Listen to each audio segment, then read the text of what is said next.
Vamos falar hoje sobre as alterações fisiológicas na população pediátrica e suas repercussões em cada sistema: nervoso, cardíaco, respiratório, gastrointestinal, hepático e hematopoético.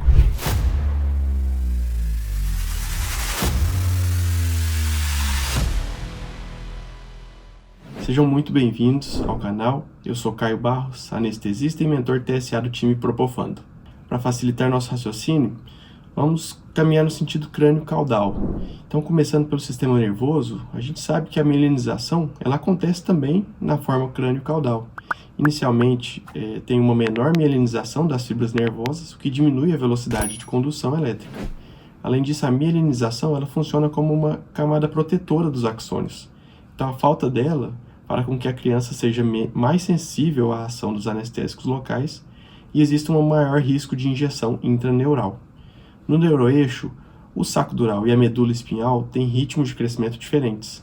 No nascimento, o saco dural se encontra entre a terceira e quarta vértebras sacrais, enquanto que o cone medular se encontra ao nível da terceira vértebra lombar. Portanto, muito cuidado na abordagem acima de L3 pelo risco de lesão espinhal. A gordura epidural é mais fluida também e oferece uma menor resistência, favorecendo assim a dispersão do anestésico local. Então, pela maior sensibilidade e dispersão, devemos usar soluções menos concentradas para atingir a mesma intensidade de bloqueio comparado com o adulto. Apesar da menor latência, a duração de ação também é menor pelo alto volume de distribuição, que gera uma concentração plasmática menor e um maior débito cardíaco e menor ligação às proteínas plasmáticas. O tônus simpático cardíaco também está imaturo, predominando o estímulo parasimpático. Então, a simpatólise, que ocorre com um bloqueio neuroaxial mais alto, não gera tanta repercussão hemodinâmica na criança. Entrando agora no sistema cardiovascular, existe uma imaturidade global dos cardiomiócitos com um menor número de mitocôndrias, menor número do retículo sarcoplasmático e menos túbulos T. Lembrando que o túbulo T é aquela invaginação da membrana sarcoplasmática que aumenta a superfície de contato com o meio extracelular e permite uma maior interação dos canais iônicos com seus respectivos íons. Todas essas estruturas são essenciais para a maior eficiência do processo excitação-contração muscular. Então esse processo depende de forma muito mais significativa do cálcio intracelular para gerar essa contração efetiva. O coração da criança é menos complacente do que o coração do adulto. Então ele se comporta como se fosse um coração com disfunção diastólica, onde o ventrículo não consegue se encher adequadamente, dependendo muito mais da frequência cardíaca para manter o débito adequado, que inclusive é de 30% a 60% maior do que o do adulto. Já no sistema respiratório, eu gosto de dividir as alterações em dois componentes para facilitar a memorização: os componentes anatômicos e fisiológicos. Em relação ao anatômico, o bebê ele tem uma proporção do tamanho da adenoide, das tonsilas amidalianas e da língua maior em relação a naso e orofaringe. Tem também um aumento do diâmetro fronto-occipital, o que desalinha os eixos faríngeos. Isso favorece uma obstrução, a passagem de ar, e também traz dificuldades no posicionamento e na intubação traqueal. Entrando na laringe, a glote ela é mais anterior e superior, ficando a nível de C3 e C4. E existe também um estreitamento traqueal ao nível da cartilagem cricóide, o que dificulta a passagem de tubos traqueais, além de uma membrana cricóide menor, o que a gente, pensando aqui em um acesso cirúrgico à via aérea, mais difícil também. Em relação à parte fisiológica, os arcos costais são pouco ossificados, então o arcabouço torácico não consegue se manter aberto, mantendo aquela pressão pleural negativa de menos 5 centímetros de água, enquanto que o tecido pulmonar tem pouca elastina.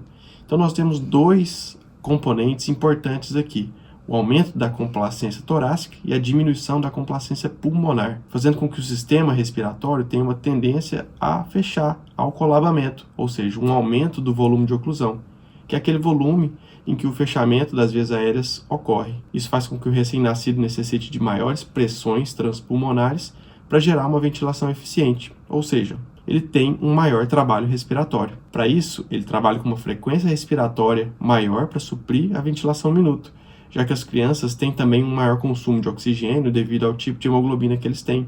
Nós vamos falar daqui a pouco. O grande problema é que essa população tem um menor número de fibras musculares do tipo 1, responsáveis pelo esforço repetitivo.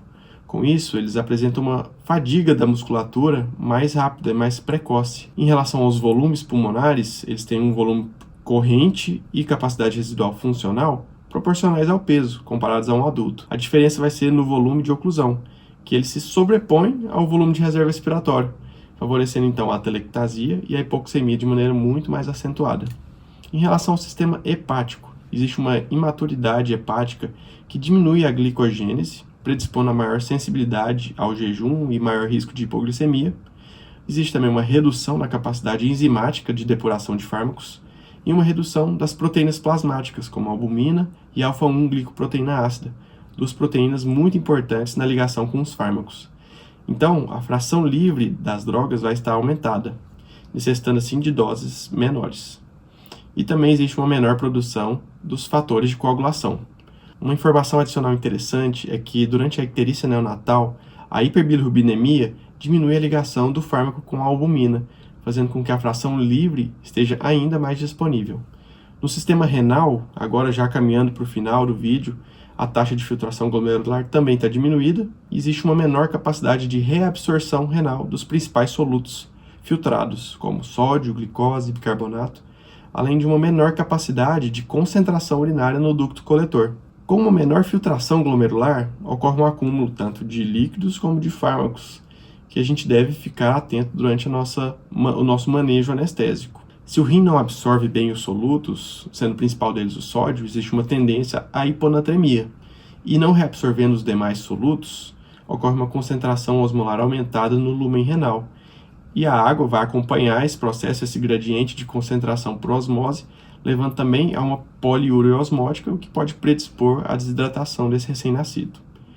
Existe um contratransporte que ocorre no túbulo contorcido proximal, que gera a troca de bicarbonato, que é reabsorvido, e a secreção de ácidos orgânicos. Como essa reabsorção ela não acontece, o RN também tende a ter uma acidose metabólica pela retenção desses ácidos orgânicos. E o sistema renina-angiotensina-aldosterona, ele não está maduro ainda, o que favorece uma hipercalemia devido ao hipoaldosteronismo, já que não vai haver o contratransporte de sódio e potássio no ducto coletor também. Lembrando que essas alterações se normalizam por volta dos 2 anos de idade, tá bom? Por último, o sistema hematopoético. Vamos lembrar que o RN ele nasce com a maior fração de hemoglobina na hemoglobina fetal. Ela tem como característica se ligar com mais afinidade ao oxigênio, que desloca a curva de dissociação da hemoglobina para a esquerda. Até os 6 meses de idade, a hemoglobina fetal desaparece, dando lugar à hemoglobina A, que é a hemoglobina do adulto. A eritropoese também diminui com o nascimento, levando a uma anemia, com um nadir da hemoglobina por volta de 10 mg por decilitro. Isso se normaliza até 2, 3 meses de vida. O adulto tem a média de 60% de água corporal total, enquanto que a população pediátrica tem um pouco mais. Um RN pré-termo, por exemplo, tem 80% de água corporal total, que vai diminuindo ao longo do primeiro ano até voltar aos 60%. Em relação ao volume sanguíneo, os recém-nascidos também têm mais. O RN pré-termo, por exemplo, tem 90 a 100 ml por quilo e também tem uma redução progressiva ao longo do primeiro ano, onde eles atingem os 70 ml quilo, que corresponde ao volume sanguíneo de um adulto. Sobre a cascata de coagulação, além de uma redução dos fatores de coagulação vitamina K dependentes, o fibrinogênio e a plaqueta têm as contagens normais, mas as suas funções estão reduzidas também. Mas, por outro lado, há uma redução ainda maior dos fatores antihemostáticos, como a antitrombina 3, proteínas C e S e plasminogênio. Então, existe um peso na balança que favorece um estado protrombótico que se normaliza aos 3 meses de vida. Finalizamos por aqui e até o próximo vídeo.